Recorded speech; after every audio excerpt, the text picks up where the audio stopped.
முதல்ல இங்க சொல்ல வேண்டியது இந்த சுற்றுச்சூழல். இந்த கடம்பவனம் அப்படிங்கிற இந்த ரிசார்ட் இது அமைஞ்சிருக்கிற இடமே குழந்தைகளுக்கு ஒரு நல்ல ஒரு மனநிலையை தரும். இதுல மொத்தம் 3 பகுதி. நோ யுவர் ரூட்ஸ் அது ஒண்ணு, அடுத்தது ஆக்டிவிட்டீஸ், அதுக்கப்புறம் சுற்றுப்பயணங்கள். இது தொடர்பான சுற்றுப்பயணங்கள்.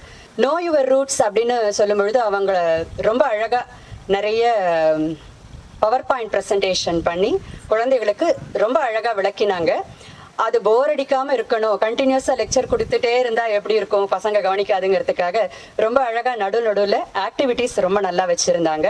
சித்ரா கணபதி மேடம் அவங்களுடைய பரந்த தமிழ் அறிவு எங்களை வியக்க வைத்தது. மிக பரந்த தமிழ் அறிவு. அந்த தமிழர் கலாச்சாரம், தமிழர் பண்பாடு, தமிழர்களின் வரலாறு, இது 3த்தையும் ரொம்ப அழகா கனெக்ட் பண்ணி ஒன்றுக்கு ஒன்று எப்படி அதை கோர்வையா அழகா சொல்லணுமோ ரொம்ப அழகா சொன்னாங்க. கண்டிப்பா மாணவர்களுடைய மனதுல நல்ல விதை விதைக்கப்பட்டுள்ளது. அதுக்கப்புறம் அவங்க கொடுத்த ஆக்டிவிட்டீஸ், அந்த ஆக்டிவிட்டீஸும் தமிழர் மரபை ஒட்டி தான் இருந்தது. நிறைய விஷயங்கள் தெரிஞ்சுட்டாங்க பசங்க, ரொம்ப ஆர்வத்தோட அதுல பங்கேற்றாங்க. அந்த ஆக்டிவிட்டீஸ்லயே கேம்ஸ் ரொம்ப நல்லா இருந்தது. நாங்களே நிறைய கத்துக்கிட்டோம். இந்த கேம்ஸ் பண்டைய விளையாட்டுகள் அது ஒரு பக்கம், அதுல இருந்து மாணவர்கள் நிறைய தெரிந்து கொண்டார்கள். எல்லாரும் வாட்ஸ்அப் ஃபேஸ்புக்னு உட்காந்துடுறாங்க. இது பெருகின காலத்துல இந்த மாதிரி ஒரு கேம்ப் அவங்களுக்கு கண்டிப்பா அவசியம்தான். அதுக்கப்புறம் அவங்க கொடுத்த சுற்றுப்பயணங்கள் அழகா, அதுக்கு ஒரு கூடவே ஒரு வாணி மேடம்னு ஒருத்தவங்க வந்திருந்தாங்க, ஹிஸ்டோரியன். அவ்வளவு அழகான விளக்கங்கள். கீழடியில ஒவ்வொரு ஸ்டாலும் முடிஞ்ச உடனே அந்த மேடம் கொடுத்த விளக்கங்கள் அபாரம். கண்டிப்பா இது வேற யாருக்கும் கிடைச்சிருக்க வாய்ப்பே கிடையாது. எங்களுக்கே புரிஞ்சிருக்கு அது வெறும்னே பார்த்துட்டு வந்திருந்தோம்னா.